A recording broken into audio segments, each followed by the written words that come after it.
ಧರ್ಮ ಸಂಸ್ಥಾಪನಾರ್ಥಾಯ ಸಂಭವಾಮಿ ಯುಗೆ ಯುಗೆ. ಹಾಯ್ ಫ್ರೆಂಡ್ಸ್, ಹೇಗಿದ್ದೀರಾ? ಇವತ್ತಿನ ಅದ್ಭುತ ವಿಡಿಯೋಗೆ ನಿಮ್ಮೆಲ್ಲರಿಗೂ ಆತ್ಮೀಯ ಸ್ವಾಗತ. ಸ್ನೇಹಿತರೆ, ತಂದೆ ತಾಯಿಗಳು ಅಂದ್ರೆ ಯಾರು? ಮಕ್ಕಳನ್ನ ಕಣ್ಣಿನ ರೆಪ್ಪೆಯಾಗಿ ನೋಡಿಕೊಳ್ಳುತ್ತಾ ಜವಾಬ್ದಾರಿಯುತವಾಗಿ ಒಂದು ಗುರಿಯನ್ನ ಮುಟ್ಟಿಸುವವರೇ ತಂದೆ ತಾಯಿಗಳು ಅಲ್ಲವೇ? ಅಸಲಿಗೆ ಈಗಿನ ಕಾಲದಲ್ಲಿ ತಂದೆ ತಾಯಿಗಳು ಎಷ್ಟು ಮಂದಿ ತಮ್ಮ ಮಕ್ಕಳನ್ನ ಜವಾಬ್ದಾರಿಯುತವಾಗಿ ಬೆಳೆಸಿ ಗುರಿಯನ್ನ ಮುಟ್ಟಿಸುತ್ತಿದ್ದಾರೆ? ತಂದೆ ತಾಯಿಗಳು ತಮ್ಮ ಮಕ್ಕಳನ್ನ ಎರುವುದು ಮಾತ್ರವಲ್ಲದೆ ಆ ಮಕ್ಕಳನ್ನ ಗುರಿ ಮುಟ್ಟಿಸುವುದು ಕೂಡ ಬಹುಮುಖ್ಯವಾಗಿದೆ. ಮಕ್ಕಳನ್ನು ಎರುವುದು ಮಾತ್ರವಲ್ಲದೆ ಕಷ್ಟಪಟ್ಟು ಆ ಮಕ್ಕಳನ್ನ ಗುರಿ ಮುಟ್ಟಿಸಿದಾಗ ಮಾತ್ರವೇ ಆ ತಂದೆ ತಾಯಿ ಎಂಬ ಪದಕ್ಕೆ ಬೆಲೆ ಇರುತ್ತದೆ. ಆದ್ರೆ ಪ್ರಸ್ತುತ ಕಾಲದಲ್ಲಿ ತಾಯಿ ಜವಾಬ್ದಾರಿಯುತವಾಗಿ ಮಗುವನ್ನ ಚೆನ್ನಾಗಿ ನೋಡಿಕೊಂಡರೆ ತಂದೆ ಅಸಮರ್ಥನಾಗಿರುತ್ತಾನೆ. ಒಂದು ವೇಳೆ ತಂದೆ ಜವಾಬ್ದಾರಿಯುತನಾಗಿದ್ದರೆ ತಾಯಿ ಅಸಮರ್ಥಳಾಗಿರುತ್ತಾಳೆ. ಈ ರೀತಿಯ ಘಟನೆಗಳನ್ನ ನಾವು ಪ್ರತಿದಿನವೂ ಕೂಡ ನೋಡುತ್ತಲೇ ಇರುತ್ತೇವೆ. ಹಾಗಿದ್ರೆ ಈ ರೀತಿಯ ಮಾತುಗಳನ್ನ ನಾನು ಏಕೆ ಮಾತನಾಡುತ್ತಿದ್ದೇನೆ ಅಂದ್ರೆ ಈ ರೀತಿಯ ವಿಕೃತ ಘಟನೆ ಇದಕ್ಕೆ ಸಾಕ್ಷಿಯಾಗಿದೆ. ಇಲ್ಲಿ ಒಬ್ಬ ತಂದೆ ಬದುಕಿರುವ ತನ್ನ ಹೆಣ್ಣು ಅವಳಿ ಮಕ್ಕಳನ್ನ ಭೂಮಿ ಅಗೆದು ಊತು ಹಾಕಿ ಹೊರಟು ಹೋಗಿದ್ದಾನೆ. 20 ವರ್ಷಗಳ ನಂತರ ಅಲ್ಲಿ ನಡೆದಿರುವುದನ್ನು ನೋಡಿ ಶಾಕ್ ಆಗಿ ಹೋಗುತ್ತಾನೆ. ಅಸಲಿಗೆ ಆ ತಂದೆ ತನ್ನ ಹೆಣ್ಣು ಮಕ್ಕಳನ್ನ ಊತು ಹಾಕಿ ಜೀವಂತ ಶವ ಮಾಡಿದ್ದಾದರೂ ಏಕೆ? ಇದರ ಸಂಪೂರ್ಣ ವಿವರಣೆಯನ್ನ ಇವತ್ತಿನ ವಿಡಿಯೋದಲ್ಲಿ ತಿಳಿದುಕೊಳ್ಳೋಣ ಬನ್ನಿ.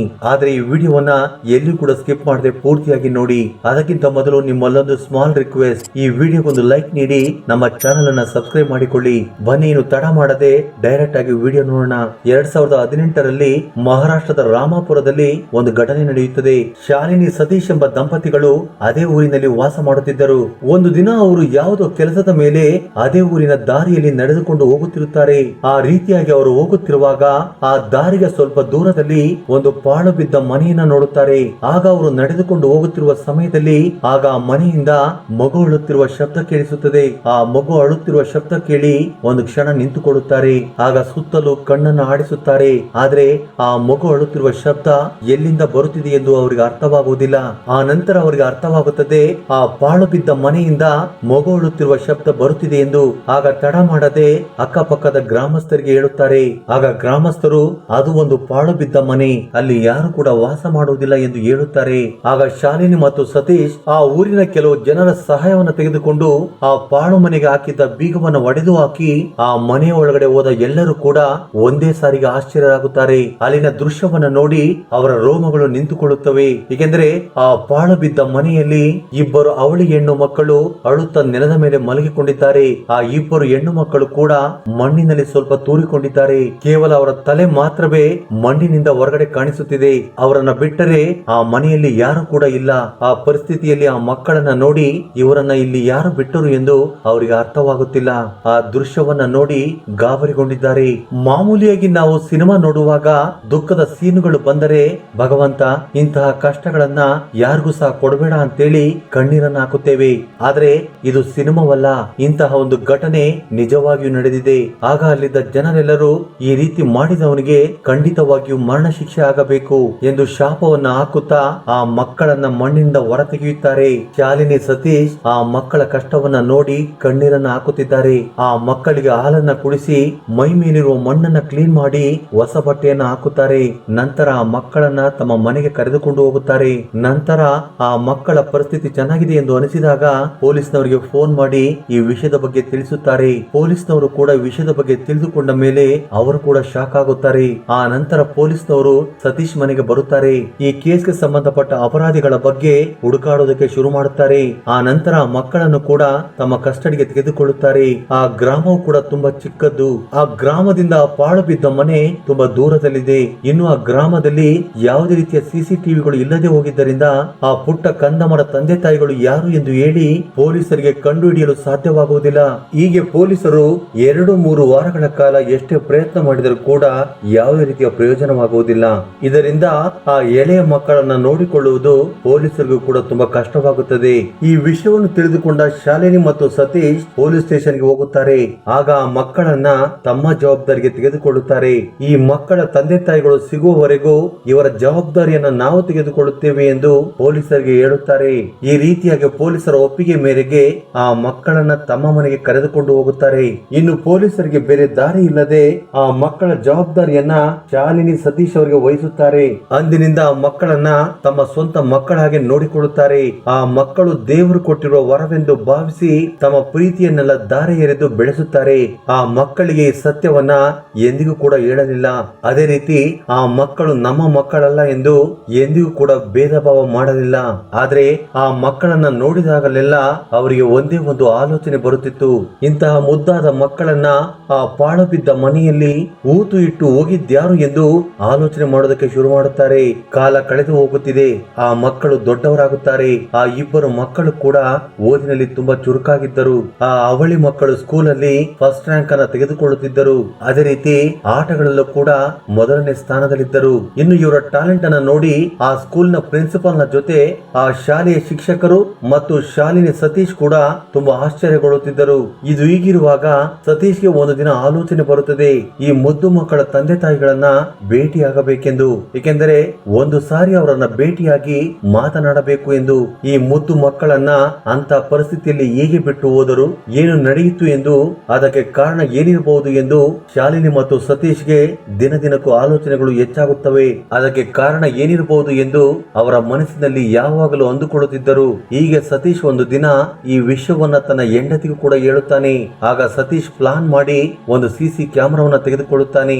ಏಕೆಂದರೆ ಆ ಸಿಸಿ ಕ್ಯಾಮೆರಾವನ್ನ ಆ ಪಾಳು ಬಿದ್ದ ಮನೆಯಲ್ಲಿ ಇಡುತ್ತಾನೆ.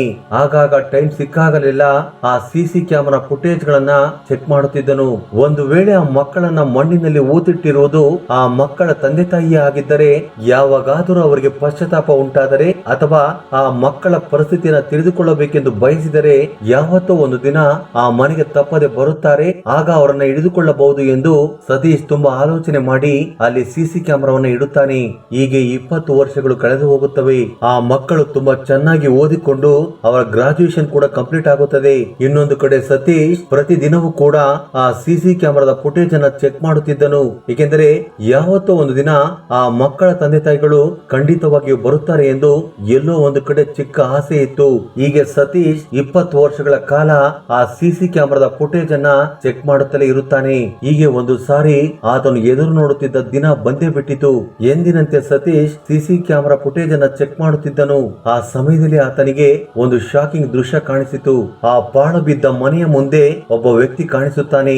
ಆ ವ್ಯಕ್ತಿ ಆ ಕಡೆ ಈ ಕಡೆ ನೋಡುತ್ತಾ ಯಾರು ಗಮನಿಸುತ್ತಿಲ್ಲ ಎಂದು ಗೊತ್ತಾದ ಮೇಲೆ ಆ ಪಾಳು ಬಿದ್ದ ಮನೆಯ ಬಾಗಿಲನ್ನ ತೆಗೆದು ಒಳಗಡೆ ಹೋಗುತ್ತಾನೆ. ಈ ದೃಶ್ಯವನ್ನು ನೋಡಿದ ಸತೀಶ್ ತಕ್ಷಣ ಗಾಡಿಯನ್ನ ತೆಗೆದುಕೊಂಡು ಆ ಪಾಳು ಬಿದ್ದ ಮನೆಯ ಬಳಿಗೆ ಹೋಗುತ್ತಾನೆ. ಆ ಮನೆಯ ಒಳಗಡೆ ಬಂದ ಸತೀಶ್ ಹಿಂಬದಿಯಿಂದ ಅವನ ತಲೆಗೆ ಹೊಡೆದು ಆತನನ್ನ ಹಿಡಿದುಕೊಳ್ಳುತ್ತಾನೆ. ಆತನು ಎಲ್ಲಿಗೂ ಕೂಡ ಓಡಿ ಹೋಗದ ಹಾಗೆ ಒಂದು ಕುರ್ಚಿಗೆ ಕಟ್ಟಿ ಹಾಕುತ್ತಾನೆ. ಆಗ ಸತೀಶ್ ತನ್ನ ಮನಸ್ಸಿನಲ್ಲಿದ್ದ ಎಲ್ಲ ಪ್ರಶ್ನೆಗಳನ್ನು ಕೂಡ ಕೇಳುವುದಕ್ಕೆ ಶುರು ಮಾಡುತ್ತಾನೆ. ಅಸಲಿಗೆ ನೀನು ಯಾರು, ಈ ಮನೆಗೆ ಏಕೆ ಬಂದೆ ಎಂದು ಕೇಳುತ್ತಾನೆ.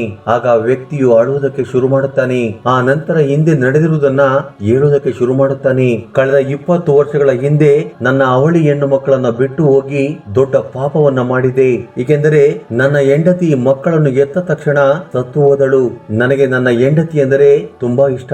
ನನ್ನ ಹೆಂಡತಿಯ ಮೇಲೆ ತುಂಬಾ ಪ್ರೀತಿ ಇದ್ದಿದ್ದರಿಂದ ಆಕೆಯನ್ನು ಕಳೆದುಕೊಂಡಿರುವ ದುಃಖ ಕೋಪ ಹೆಚ್ಚಾಗುತ್ತಲೇ ಹೋಯಿತು. ಒಂದು ರೀತಿ ಹುಚ್ಚನಾಗಿ ಹೋದೆ. ಆ ಹುಚ್ಚುತನದಿಂದಲೇ ನಾನು ಏನು ಮಾಡುತ್ತಿದ್ದೇನೆ ಎಂದು ನನಗೆ ಅರ್ಥವಾಗಲಿಲ್ಲ. ನನ್ನ ಹೆಂಡತಿ ಸತ್ತು ಹೋಗಿದ್ದರಿಂದ ಆ ದುಃಖದಲ್ಲಿದ್ದೆ. ನಾನು ಯಾವುದೇ ಕೆಲಸವನ್ನು ಕೂಡ ಮಾಡುವ ಪರಿಸ್ಥಿತಿಯಲ್ಲಿ ಇರಲಿಲ್ಲ. ನನಗೆ ಅಂತ ಈ ಪ್ರಪಂಚದಲ್ಲಿ ಯಾರು ಇಲ್ಲದಿರುವ ಕಾರಣ ಈ ಮಕ್ಕಳನ್ನು ಕೂಡ ನೋಡಿಕೊಳ್ಳುವುದಕ್ಕೆ ಯಾರು ಇರಲಿಲ್ಲ. ಈ ಮಕ್ಕಳನ್ನು ನೋಡಿದಾಗಲೆಲ್ಲ ನನ್ನ ಹೆಂಡತಿಯ ಸಾವಿಗೆ ಈ ಮಕ್ಕಳೇ ಕಾರಣ ಎಂದು ನನಗೆ ಕೋಪ ಹೆಚ್ಚಾಗುತ್ತಾ ಹೋಗುತ್ತಿತ್ತು. ನಾನು ಯಾವುದೇ ಕೆಲಸ ಮಾಡದಿರುವ ಕಾರಣ ನನ್ನ ಬಳಿ ದುಡ್ಡು ಇರುತ್ತಿರಲಿಲ್ಲ. ಅಂತಹ ಪರಿಸ್ಥಿತಿಯಲ್ಲಿ ಕನಿಷ್ಠ ಪಕ್ಷ ನನ್ನ ಮಕ್ಕಳಿಗೆ ಹಾಲನ್ನು ಕೂಡ ಕೊಡುವುದಕ್ಕೆ ನನ್ನಿಂದ ಆಗುತ್ತಿರಲಿಲ್ಲ. ಇದರಿಂದ ಆ ಸಮಯದಲ್ಲಿ ನನಗೆ ಏನು ಮಾಡಬೇಕೆಂದು ಅರ್ಥವಾಗಲಿಲ್ಲ. ಇದರಿಂದ ಎಷ್ಟೋ ದಿವಸಗಳು ಕಣ್ಣೀರು ಹಾಕಿದೆ. ನಾನು ಅನುಭವಿಸಿರುವ ನೋವು ಸಂಕಟ ನನಗೆ ಮಾತ್ರ ಗೊತ್ತು. ಆದ್ರೂ ಕೂಡ ಕೋಪ ಬರುತ್ತಿತ್ತು. ಈ ಮಕ್ಕಳಿಂದಲೇ ತಾನೇ ನನ್ನ ಹೆಂಡತಿ ಸತ್ತು ಹೋಗಿದ್ದು ಎಂದು ಆಕ್ರೋಶ ಹೆಚ್ಚಾಗುತ್ತಿತ್ತು. ಆ ಆಕ್ರೋಶದಿಂದಲೇ ಈ ಪಾಳು ಬಿದ್ದ ಮನೆಯಲ್ಲಿ ಆ ಮಕ್ಕಳನ್ನ ಊತು ಬಿಟ್ಟೆ. ಆದ್ರೆ ಅಂದು ಮಾಡಿದ ಘೋರವಾದ ಪಾಪಕ್ಕೆ ಆ ದೇವರು ನನಗೆ ಸರಿಯಾದ ಶಿಕ್ಷೆಯನ್ನೇ ಕೊಟ್ಟರು. ಅದೇನು ಅಂದ್ರೆ ಗುಣಪಡಿಸಲಾಗದ ಒಂದು ಭಯಂಕರ ಭಯಂಕರವಾದ ಕಾಯಿಲೆ ಬಂತು. ಇನ್ನು ನಾನು ಹೆಚ್ಚು ಕಾಲ ಬದುಕುವುದಿಲ್ಲ ಎಂದು ಡಾಕ್ಟರ್ ಹೇಳಿದರು. ಇನ್ನು ನನ್ನ ಮಕ್ಕಳ ವಿಚಾರದಲ್ಲಿ ಮಾಡಿದ ಪಾಪಕ್ಕೆ ಪ್ರಾಯಶ್ಚಿತ ಮಾಡಿಕೊಳ್ಳಬೇಕೆಂದು, ನಾನು ಮಾಡಿದ ತಪ್ಪಿಗೆ ನನ್ನ ಮಕ್ಕಳ ಬಳಿ ಕ್ಷಮಾಪಣೆಯನ್ನ ಕೇಳಬೇಕೆಂದು ಇಲ್ಲಿಗೆ ಬಂದೆ ಅಂತೇಳಿ ಆ ವ್ಯಕ್ತಿ ತುಂಬಾ ದುಃಖದಿಂದ ಕಣ್ಣೀರನ್ನ ಹಾಕುತ್ತಾ ಹೇಳುತ್ತಾನೆ. ಆ ವ್ಯಕ್ತಿಯ ಮಾತನ್ನು ಕೇಳಿದ ನಂತರ ಸತೀಶ್ ಕೂಡ ಸ್ವಲ್ಪ ಎಮೋಷನ್ ಆಗುತ್ತಾನೆ. ಈ ರೀತಿಯಾಗಿ ಇಬ್ಬರು ಕೂಡ ಸ್ವಲ್ಪ ಸಮಯ ಮೌನವಾಗಿರುತ್ತಾರೆ. ಆ ನಂತರ ಸತೀಶ್ ಆ ವ್ಯಕ್ತಿಯ ಬಳಿ ನಡೆದೆಲ್ಲವನ್ನು ಕೂಡ ಹೇಳುವುದಕ್ಕೆ ಶುರು ಮಾಡುತ್ತಾನೆ. ನಿನ್ನ ಮಕ್ಕಳು ಸತ್ತು ಹೋಗಿಲ್ಲ, ಆ ಇಬ್ಬರು ಮಕ್ಕಳು ಕೂಡ ನನ್ನ ಬಳಿಯೇ ಇದ್ದಾರೆ. ಈ ಪಾಳು ಬಿದ್ದ ಮನೆಯಲ್ಲಿದ್ದ ಅವರನ್ನ ನಾನೇ ಕಾಪಾಡಿದೆ. ನಾನು ಪ್ರತಿದಿನ ಆರಾಧಿಸುವ ಮಹಾಶಿವನೇ ಈ ಮಕ್ಕಳನ್ನು ನಮಗೆ ಕೊಟ್ಟಿದ್ದಾರೆ ಎಂದು ಭಾವಿಸಿದೆ. ಆ ಇಬ್ಬರು ಮಕ್ಕಳನ್ನ ದೇವರ ಪ್ರಸಾದವೆಂದು ಭಾವಿಸಿ ತುಂಬಾ ಸಂತೋಷವಾಗಿ ಬೆಳೆಸಿದ್ದೇನೆ. ಅಂದಿನಿಂದ ಇಂದಿನವರೆಗೂ ಆ ಮಕ್ಕಳನ್ನ ನನ್ನ ಸ್ವಂತ ಮಕ್ಕಳ ಹಾಗೆ ಬೆಳೆಸಿದ್ದೇನೆ. ಆ ಮಕ್ಕಳು ಚೆನ್ನಾಗಿ ಓದಿಕೊಂಡು ಈಗ ಉನ್ನತ ಮಟ್ಟದಲ್ಲಿದ್ದಾರೆ. ಅಷ್ಟೇ ಅಲ್ಲದೆ ಆ ಮಕ್ಕಳಿಗೆ ಯಾವುದೇ ರೀತಿಯ ಕೊರತೆ ಇಲ್ಲದೆ ನಮ್ಮ ಮನೆಯಲ್ಲಿ ಸಂತೋಷವಾಗಿ ಇದ್ದಾರೆ ಎಂದು ಸತೀಶ್ ಆ ವ್ಯಕ್ತಿಗೆ ಪೂರ್ತಿಯಾಗಿ ವಿವರಿಸುತ್ತಾನೆ.